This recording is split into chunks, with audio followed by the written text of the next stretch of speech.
materi tematik. Nah, di sini Ibu punya buku tematik tema 1 yang berjudul Selamatkan Makhluk Hidup. Nah, hari ini kalian jangan lupa berdoa terlebih dahulu ya sebelum belajar, dan juga jangan lupa siapkan buku tema 1 yang ada tulisan 6.1, dan jangan lupa juga siapkan buku latihan, buku catatan, dan alat tulisnya. Oke, semuanya sudah siap ya anak-anak ya. Sekarang kita buka halaman 1.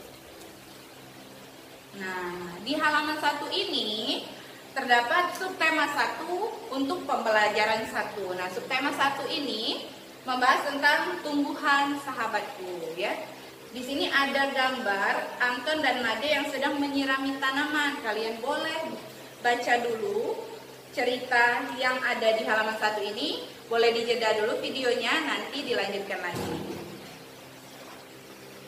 Oke anak-anak, sudah dibaca semua ya. Nah, di sini ada pertanyaan nih, yang nomor 1. Apakah manfaat tumbuhan yang ada di halaman rumah Anton bagi manusia? Nah, apa manfaat tumbuhan yang ada di halaman rumah Anton? Tadi di halaman rumah Anton ada tumbuhan apa aja? Ada tanaman tomat, bayam, sawi. Nah, itu banyak ya tanamannya di rumah Anton. Nah, apakah manfaatnya? Manfaat tumbuhan di halaman rumah Anton tadi, yang pertama, seperti biasa kita menghirup oksigen. Nah, oksigen yang kita butuhkan itu dihasilkan dari tanaman. Jadi tanaman tadi menghasilkan oksigen. Nah, terus apalagi selain untuk kita bernafas, bisa juga tanaman tadi untuk makan. Nah, untuk menjadi sayur mayur. Contohnya tadi kan katanya tomat, bayam, dan sawi. Nah, itu bisa kita konsumsi untuk makanan sehari-hari. Selanjutnya yang nomor 2, sebutkan bagian-bagian tanaman di halaman rumah Anton yang bermanfaat bagi hewan. Nah, si Anton tadi katanya ada juga terdapat kandang kambing, kelinci, ayam, dan bebek. Nah, berarti si Anton ini memelihara juga hewan-hewan. Nah, katanya apa? Bagian-bagian tanaman di halaman rumah Anton yang bermanfaat bagi hewan. Nah, tanaman yang bermanfaat bagi hewan itu banyak. Contohnya misalnya kambing. Kambing kan makannya juga makan tanaman, makan tumbuh-tumbuhan, makan rumput. Nah, itu juga manfaat tanaman untuk hewan. Ada juga tadi katanya ada kelinci. Kelinci makannya apa? Makannya wortel segala macam. Nah, itu manfaat tanaman buat hewan. Selanjutnya kita lanjut ke halaman 2. Ada teks tentang perkembangbiakan tanaman padi. Anak-anak sudah dibaca semua kan? Nah, sekarang kita ke halaman 4. Di halaman 4 ada kamu sudah membaca laporan pengamatan yang dilakukan oleh Made. Nah, baca dengan seksama teks tersebut, kita sudah baca ya. Nah, carilah ide pokok dan informasi penting. Nah, ide pokok itu apa anak-anak? Ide pokok itu adalah inti dari permasalahan yang dibahas dalam suatu paragraf atau teks. Nah, ide pokok itu berasal dari kalimat utama. Nah, kalian ketahui kalimat utama itu berasal dari mana? Kalimat utama itu berasal dari awal dan akhir paragraf. Nah, jadi di teks di paragraf 1 ini kalian baca dulu yang mana kalimat utamanya terlebih dahulu. Boleh dijeda dulu. Dapat anak-anak kalimat utama dari paragraf 1? Coba kita samakan ya. Kalau Bu Rahma ini dapatnya kalimat utamanya padi termasuk salah satu jenis tanaman di Indonesia yang dapat dimanfaatkan sebagai bahan makanan pokok masyarakat Indonesia. Nah, sama nggak dengan yang kalian? Coba dicek lagi. Oke, tadi kita sudah mendapatkan kalimat utama kan anak-anak. Sekarang kita ganti bahasa kalimat utama tadi menjadi ide pokok. Ide pokok itu kita ganti dengan bahasa yang lebih singkat. Misalnya di paragraf 1, padi merupakan makanan pokok masyarakat Indonesia. Jadi dia lebih singkat kan anak-anak? Nah, sama nggak dengan yang kalian? Coba dicek lagi. Dan jangan lupa ditulis di halaman 4. Nah, selanjutnya dia mintanya apa? Informasi penting. Nah, informasi penting itu informasi yang penting yang sebaiknya kalian ketahui dari teks di halaman 2. Coba dibaca dulu lagi. Nah, informasi penting ya. Nah, sudah dibaca. Nah, informasi penting menurut Bu Rahma sama nggak dengan pendapat kalian? Informasi penting dari teks di paragraf 1, beras adalah kebutuhan utama masyarakat karena menghasilkan karbohidrat. Nah, kalian ketahui nggak karbohidrat itu buat apa? Karbohidrat itu fungsinya untuk tenaga. Jadi kalau kalian butuh tenaga yang ekstra, kalian harus banyak memakan karbohidrat. Nah, karbohidrat itu berasal dari mana? Karbohidrat itu berasal dari padi, berasal dari beras, ya. Berasal dari beras yang kalian masak menjadi nasi. Selanjutnya, untuk paragraf 2, 3, dan 4 bisa kalian cari sendiri ya di rumah. Jangan lupa ditulis di halaman 4, ditulis langsung di buku ini. Nggak perlu tulis di latihan lagi ya. Tulis langsung di buku ini nggak apa-apa. Bisa pakai pena atau pensil. Udah. Kalau sudah kalian baca paragraf 2 sampai 4, kalian temukan jawabannya. Coba kita samakan jawaban kita ya. Ibu tampilkan ya di samping diagram ide pokok dan diagram informasi penting. Silakan dibaca dan dicatat. Jangan lupa dicatat di bukunya langsung ya. Ya, tadi kita belajar tentang ide pokok dan informasi penting ya. Kita lanjutkan lagi di halaman 5. Ada bunga, ada gambar bagian-bagian bunga. Nah, sekarang kita belajar tentang perkembangbiakan generatif. Oke, boleh dibaca terlebih dahulu anak-anak. Kan ya, struktur bunga. Nah, Ibu tampilkan video tentang struktur bunga ya. Nah, ada tangkai bunga, dasar bunga, kelopak, mahkota, benang sari, putih. Nah, ini fungsi-fungsi dari bagian-bagian bunga ya. Bisa kalian simak dan kalian catat. Jangan lupa dicatat ya anak-anak.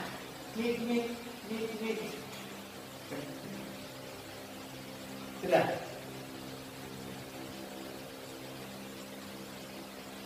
Selanjutnya, gunanya bagi tumbuhan apa ya? Nah, coba lihat mahkota bunga yang indah menarik perhatian serangga. Nah, jadi mahkota bunga yang indah itu bisa menarik perhatian serangga. Jadi si serangga tadi tertarik melihat bunga-bunga yang indah. Penyerbukan itu peristiwa jatuhnya serbuk sari ke atas kepala puting. Selanjutnya, penyerbukan merupakan awal terjadinya perkembangbiakan tumbuhan. Nah, di halaman 5, kembali lagi kita melihat di halaman 5, apa saja fungsi dari bagian-bagian bunga tersebut? Tadi sudah ya dijelaskan di video. Selanjutnya yang kedua, apakah semua bunga memiliki bagian-bagian yang lengkap? Nah, menurut kalian, ada nggak bunga-bunga yang tidak lengkap? Ada bunga sempurna tadi. Bagi bunga sempurna ini sudah ada gambarnya, ini bunga sepatu. Bunga yang lengkap itu bunga sepatu. Nah, ada nggak, coba kalian cari tahu, ada nggak bunga-bunga yang lengkap dan tidak lengkap? Nah, di sini ada membahas tentang penyerbukan. Nah, penyerbukan tidak dapat terjadi dengan sendirinya. Jadi penyerbukan itu dibantu sama bisa dibantu sama angin, air, bisa dibantu sama hewan, bisa dibantu sama manusia. Jadi penyerbukan bunga tidak bisa secara sendirinya ya. Kalian lihat di gambar sebelah ya. Jangan lupa dicatat ya anak-anak ya. Oke, sudah semua ya anak-anak. Kalau mau mencatat boleh dijeda video dari ibu ini. Selanjutnya kita buka di halaman 6. Nah, ini ada gambar bunga apa? Sudah familiar banget ya. Untuk yang warna kuning ini ada bunga matahari. Nah, bunga matahari ini kira-kira ini bunganya lengkap apa enggak? Coba kalian cari tahu di rumah, bunga matahari ini lengkap atau tidak, atau sempurna atau tidak. Nah, sudah diketahui tadi bunga sepatu kan sudah dijelaskan. Ini kalau bunga sepatu ini sudah pasti bunganya lengkap atau bunganya sempurna. Ini ada tugas di sini ya, gambarkan salah satu bunga tersebut pada kotak berikut sesuai dengan kreasimu. Nah, jadi kalian di rumah untuk tugas besok kalian jangan lupa digambar. Bunganya di sini digambar, terserah mau yang matahari atau mau yang bunga sepatu yang menurut kalian menarik, jangan lupa diwarnai. Oke, sampai sini dulu pelajaran bareng Bu Rahma. Selanjutnya dilanjutkan sama Ibu Reni. Lanjut Bu Reni. Oke, terima kasih Bu Rahma. Selanjutnya Ibu Reni akan menjelaskan tentang keadaan sosial budaya masyarakat ASEAN. Kalian bisa buka buku kalian di halaman 7. Oke, sudah dibuka. Sebelum kita ke halaman 7, kita mengenal dulu apa itu ASEAN. Ada yang tahu apa itu ASEAN? Ya, betul sekali. ASEAN itu merupakan sebuah organisasi internasional yang beranggotakan negara-negara di kawasan Asia Tenggara. ASEAN itu merupakan singkatan. Apa singkatannya? Singkatannya adalah Association of Southeast Asian Nations. Oke, kita lanjut. Nah, berikut ini adalah lambang dari ASEAN, ya. Jadi ada arti dari setiap warna yang ditampilkan pada lambang ASEAN tersebut, ya. Ada warna biru yang melambangkan tentang keamanan dan kestabilan, warna merah tentang semangat dan dinamisme, warna kuning tentang kemakmuran, dan warna putih itu artinya keuletan. Nah, kemudian arti dari simbol atau lambang ASEAN itu adalah ada 10 tangkai padi, ya, yang mengartikan bahwa cita-cita pelopor pembentuk ASEAN di Asia Tenggara yaitu bersatu dan bersahabat. Bulatan itu, kenapa bulat? Itu menandakan bahwa ASEAN itu bersatu, ya, jadi kesatuan ASEAN. Oke, selanjutnya. Nah, kita sudah tahu apa itu ASEAN. Nah, sekarang kita harus mengetahui latar belakang berdirinya ASEAN. Sekarang simak baik-baik ya, apa sih latar belakang berdirinya ASEAN itu? Yang pertama, persamaan letak geografis di kawasan Asia Tenggara. Oke. Yang kedua, persamaan budaya, yaitu budaya Melayu Austronesia. Yang ketiga, persamaan kepentingan untuk menjalin hubungan dan kerjasama di bidang ekonomi, sosial dan budaya, serta menjaga keamanan kawasan Asia Tenggara tersebut. Oke, selanjutnya. Nah, ini merupakan tampilan dari kondisi geografis Asia Tenggara, ya.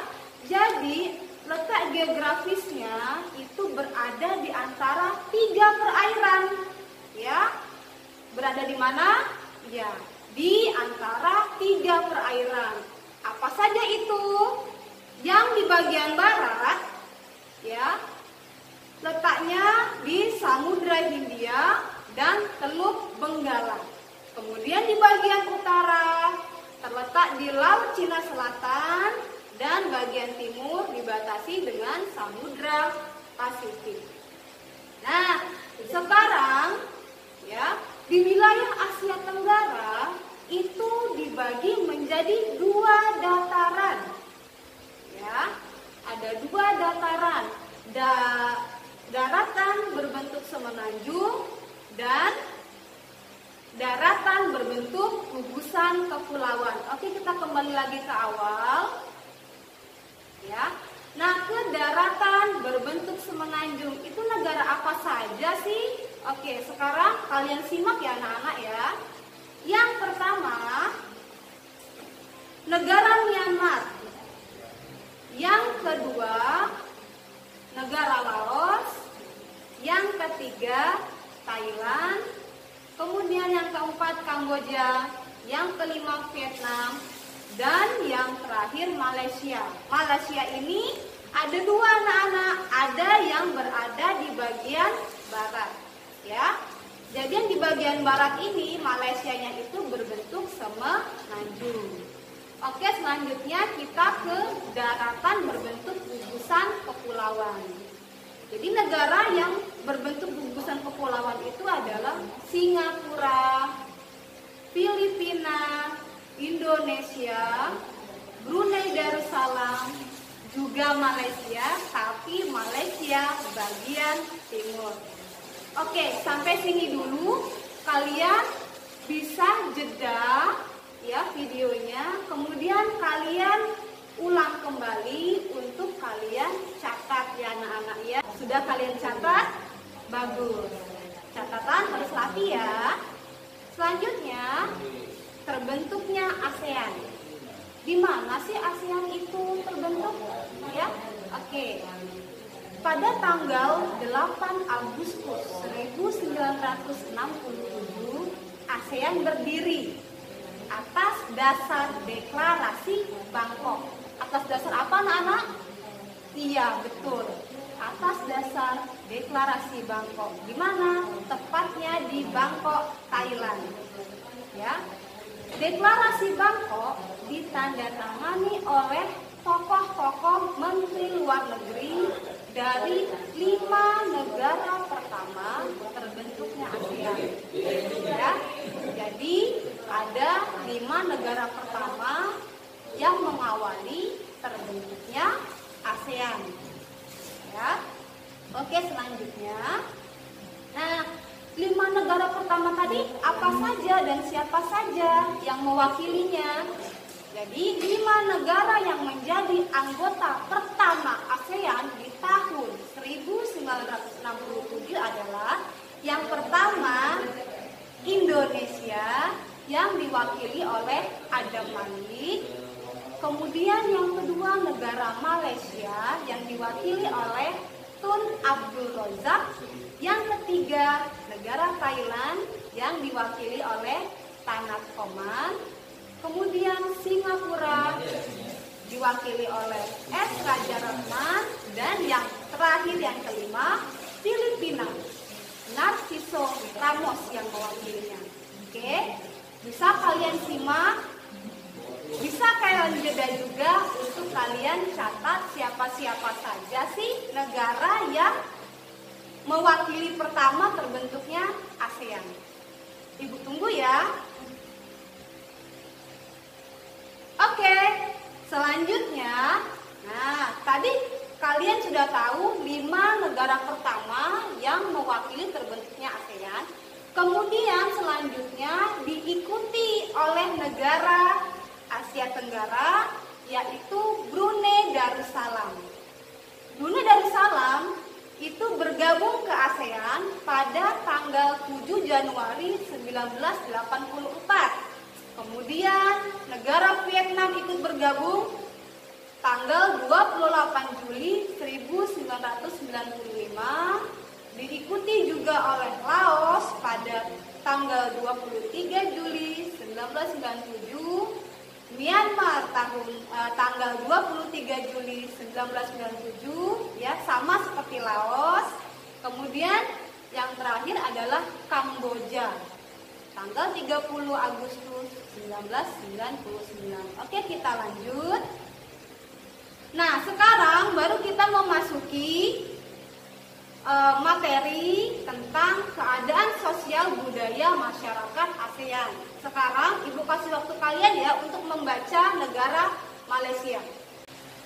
Baik anak-anak, kalian sudah membaca ya tentang keadaan sosial budaya masyarakat yang berada di negara Malaysia. Oke, di buku kalian itu ada gambar menara Petronas. Petronas itu letaknya di mana? Bagus, di Malaysia. Petronas merupakan menara tertinggi pada tahun 1998 sampai 2004 ya. Kemudian yang harus kalian tahu juga, di Malaysia itu ada yang namanya patung Dewa Marungga. Ya, di Malaysia yang merupakan patung berukuran 42,7 meter. Nah, patung ini di mana letaknya? Letaknya di Batu Caves, gua yang merupakan salah satu kuil Hindu di luar India yang paling populer. Ini gambarnya. Selain Batu Caves dan Petronas yang ada di Malaysia juga ada yang namanya Georgetown ya. Georgetown ini merupakan kota yang terdaftar dalam UNESCO World Heritage. Ya, di mana letaknya? Di Penang, Malaysia. Kemudian sosial budaya di Malaysia itu dipengaruhi oleh 3 kaum utama di Malaysia. Apa saja itu? Melayu, Cina, dan India. Oke anak-anak, selanjutnya kita next ke negara Singapura. Ibu kasih waktu kalian untuk membaca. Baik anak-anak, kalian sudah membaca negara Singapura. Informasi tambahan yang ingin Ibu sampaikan terkait negara Singapura adalah ya, negara Singapura itu berasal dari bahasa Sanskerta yang berarti kota singa. Kemudian di Singapura itu ada yang namanya patung berkepala singa dan berbadan ikan. Apa namanya? Betul sekali, Merlion. Ya. Kemudian budaya di Singapura 80% masyarakatnya itu memiliki budaya jalan kaki. Penduduk Singapura berasal dari Cina, Melayu, dan Eropa. Di Singapura ada yang namanya kaum Baba. Apa itu kaum Baba? Kaum Baba adalah sebutan dari keturunan Cina Melayu. Ya Nana. Jadi kaum Baba adalah sebutan dari keturunan Cina Melayu. Oke, next. Selanjutnya, kalian buka bukunya halaman 8 tentang Filipina. Ya, kalian baca tentang Filipina dan Thailand. Ya, Filipina dan Thailand. Ibu tunggu ya, kalian jeda dulu video ini. Baik anak-anak, kalian sudah membaca ya negara Filipina dan negara Thailand. Baik, Ibu akan jelaskan. Kalau ada informasi yang tidak ada di buku, boleh kalian catat ya. Filipina, budaya Filipina itu merupakan perpaduan antara budaya barat dan timur. Kehidupan budayanya dipengaruhi oleh budaya Melayu, Cina, dan Spanyol. Ya. Mereka memanggil dengan menggunakan kata-kata seperti kuya, ate, manong, atau manang yang menunjukkan rasa penghormatan. Di Filipina juga jabat tangan merupakan bentuk salam yang paling sering dijumpai di Filipina. Kemudian di Filipina ada yang namanya tarian tinikling. Ya, Ibu ulang, tarian tinikling. Apa itu? Tarian tinikling merupakan tarian masyarakat Filipina. Tarian ini menceritakan tentang burung tinikling yang berjalan melompat menghindari perangkap bambu petani tadi. Ini gambarnya. Selanjutnya ke negara Thailand. Nah, di negara Thailand ini ada yang namanya suku Karen. Nah, apa namanya? Iya, suku Karen. Para wanita suku Karen mengenakan kalung bertumpuk-tumpuk. Mereka melakukan tradisi ini sejak masih gadis. Jadi, semakin panjang leher mereka, semakin cantik mereka di mata pria. Bagaimana fotonya? Ini Ibu tampilkan.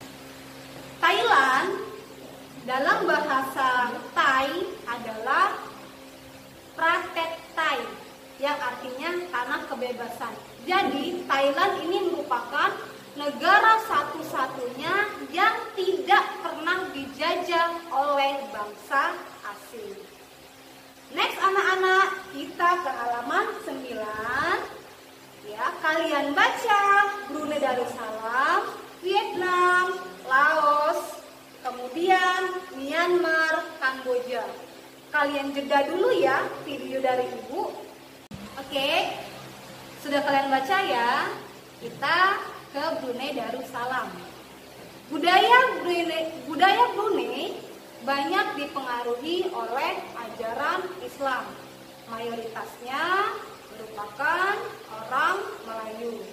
Kata Brunei berasal dari kata nah baru yang diucapkan oleh Awang Alak Betatar atau penemu negara Brunei Darussalam. Kata Darussalam berarti tempat yang damai atau rumah keamanan. Nah, di Brunei ini ada yang namanya tari. Tari apa itu? Iya, betul sekali. Tari adai-adai. Ya, yang sudah kalian baca di buku. Selanjutnya di Brunei ada yang namanya Kampung Ayer. Apa itu Kampung Ayer? Iya, Kampung Ayer adalah desa terapung di Brunei Darussalam. Pada tahun 1400 pernah menjadi pusat pemerintah. Selanjutnya kita ke Vietnam. Nah, Ibu tampilkan ya bagaimana sih bentuk rumah di Vietnam. Seperti ini anak-anak, ya. Nah, di Vietnam itu ada pakaian khas yang namanya pakaian apa? Iya, pakaian Ao Dai, ya.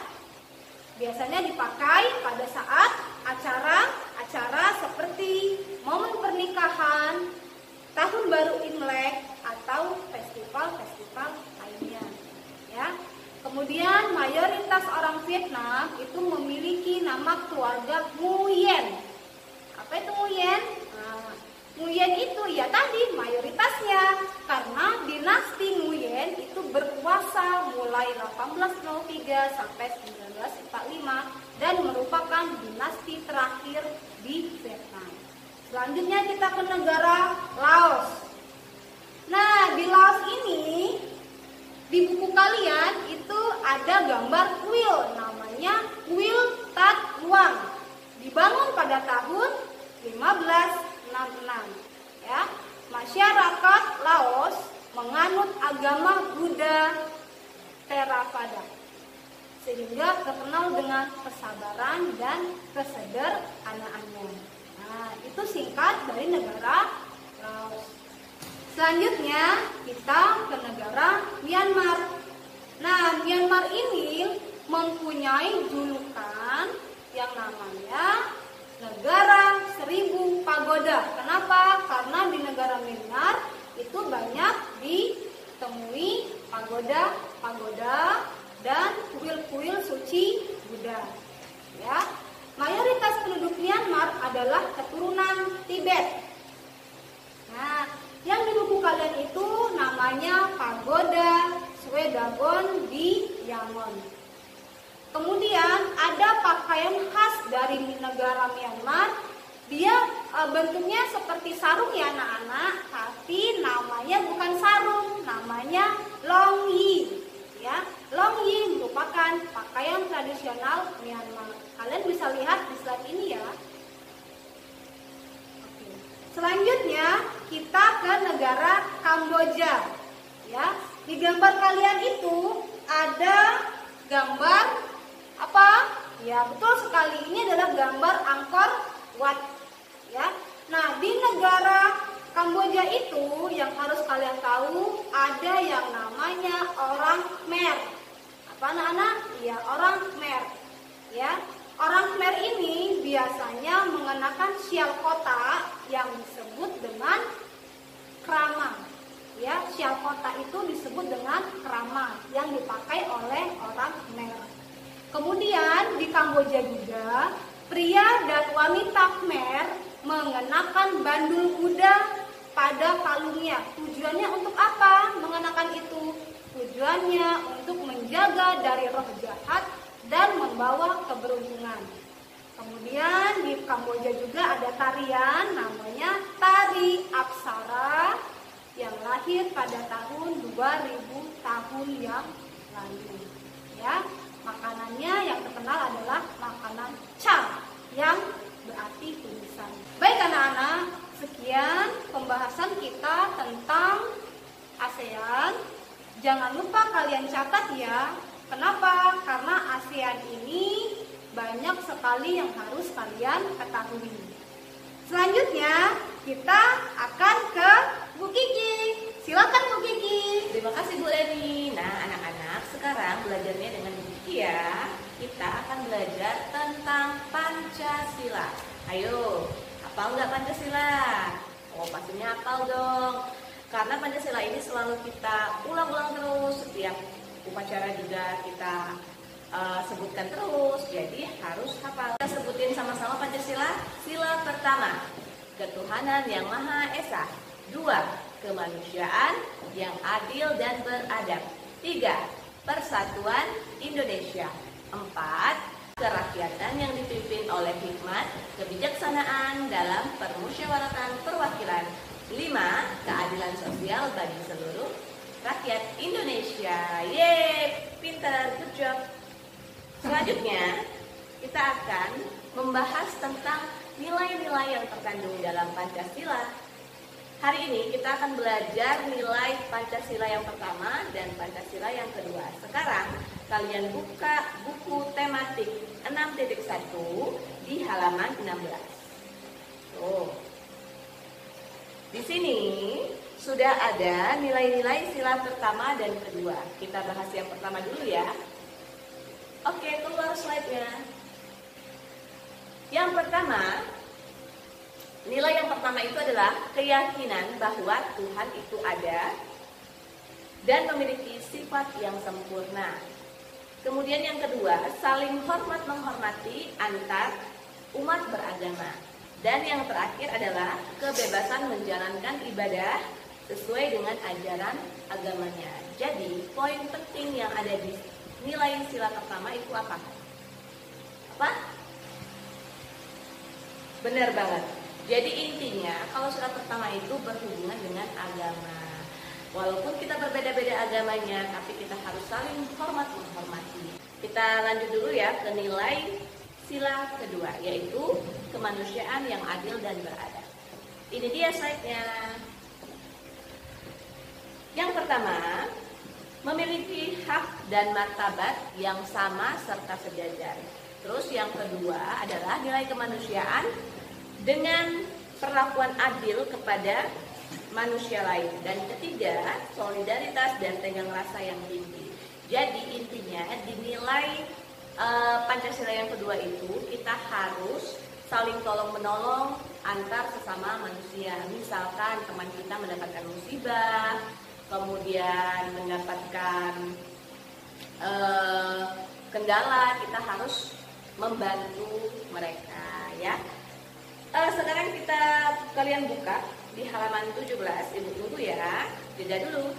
Nah, di halaman 17, perhatikan gambar-gambar kegiatan masyarakat berikut. Berilah tanda centang 1 pada gambar yang mencerminkan nilai sila pertama, dan beri tanda centang 2 jika menurut kalian gambar tersebut mencerminkan nilai sila kedua. Tuh, ya. Jadi Ibu minta kalian sekarang memberikan nomor dari atas ini nomor 1, 2, 3, 4, 5, 6, 7, 8, 9. Jadi ada 9 gambar. Ayo diberi nomor dulu ya, Ibu tunggu. Sudah. Sekarang kita bahas nomor 1 dulu. Tuh, di situ ada gambar apa? Centang 1 atau centang 2? Benar banget, ini centang 1 karena dianya sedang ingin beribadah di tempatnya beribadah. Kemudian yang nomor 2, centang, oke, centang 2 karena dianya membantu teman yang sedang kesusahan. Ketiga, centang 1, pintar banget. Keempat, sedang apa itu? Gambar keempat. Ya, dia sedang berdoa sebelum memulai makan. Berarti itu centang 1. Gambar 5. Oke, benar, centang 2. Gambar ke-6, sedang membantu teman yang tertimpa musibah. Ini ada bencana alam, berarti centang 2. Sedikit lagi, gambar ke-7, menjenguk teman yang sakit. Berarti apa? Ya, centang 2 masih. Terus yang gambar ke-8. Gambar ke-8 ini mereka sedang apa? Sedang berdoa sebelum memulai perjalanan. Artinya mereka ya mencerminkan sila pertama. Dan terakhir, ini kita anggap saja siapa ini? Kansa. Nah, Kansa lagi membantu nenek yang sedang ingin menyeberang jalan. Berarti itu adalah sila kedua. Oke, pintar, good job. Ibu yakin kalian bisa karena ini sudah kita ulang dari kelas 4. Oke, sekarang kita belajar SBDP. Nah, materi pertama kelas 6 tentang membuat patung. Udah pernah belum melihat patung? Bukan patung hidup ya. Nah, kalian buka dulu halaman 19. Tuh, di halaman 19 itu ada bacaan surga bagi kolektor gerabah antik. Tuh, Ibu kasih waktu 10 menit kalian membaca, nanti kita bahas ya. Setelah kalian baca, sekarang ada kaitannya kan dengan apa yang sudah dijelaskan sama Ibu Rahma, yaitu tentang kemanfaatan bagian tumbuhan. Salah satunya kayu atau batang. Jadi kayu atau batang itu bisa kita manfaatkan sebagai bahan utama membuat patung, ya, dengan cara nanti dipahat seperti yang kalian baca tadi. Oke, di daerah Bantul, ya, sesuai dengan teks tadi, di daerah Bantul, khususnya di desa Kasongan, itu banyak sekali gerabah antik. Jadi para kolektor itu senang banget ke sana karena mereka bisa membuat atau membeli gerabah antik. Nah, tapi yang mau Ibu jelaskan sekarang adalah bahan utama dari membuat patung. Oke, slide-nya munculkan. Sebelumnya, Ibu akan menjelaskan apa sih itu patung. Jadi patung itu adalah karya seni 3 dimensi. 3 dimensi itu berarti memiliki panjang, lebar, dan tinggi, bervolume ya. Yang diakui secara khusus sebagai suatu karya seni. Jadi orang yang membuat patung itu disebut dengan pematung. Ibu akan menjelaskan bahannya itu ada 2, yaitu pertama, bahan keras. Ada kayu dan batu. Kayu dan batu itu memiliki harga yang lumayan tinggi. Karena apa? Karena prosesnya itu memakan waktu yang cukup lama. Proses memahatnya itu agak susah kan, jadi agak mahal harganya. Tetapi jangan takut, kalian bisa membuat patung itu menggunakan bahan lunak. Contohnya yang pertama ada sabun, lilin, tanah liat, atau clay. Nah, Ibu akan memberikan contoh. Ini karya seni dari kakak kalian kelas 6 tahun lalu. Mereka membuat patung dengan bahan utamanya yaitu kertas koran. Jadi koran bekas itu direndam. Setelah direndam, lunak kan itu kan, dibentuk. Setelah dibentuk baru dikeringkan. Tetapi menggunakan ada bantuan yaitu ada kawat di dalamnya. Tuh, agar dianya bisa berdiri tegak. Tuh, bagus kan? Nanti kita buat ya, atau kalian bisa buat di rumah bersama orang tua kalian. Tapi bukan kertas doang nih, ini juga dicampur dengan lem fox, tahu kan? Oh, jadinya seperti ini, bagus kan? Ada juga contoh yang menggunakan tanah liat.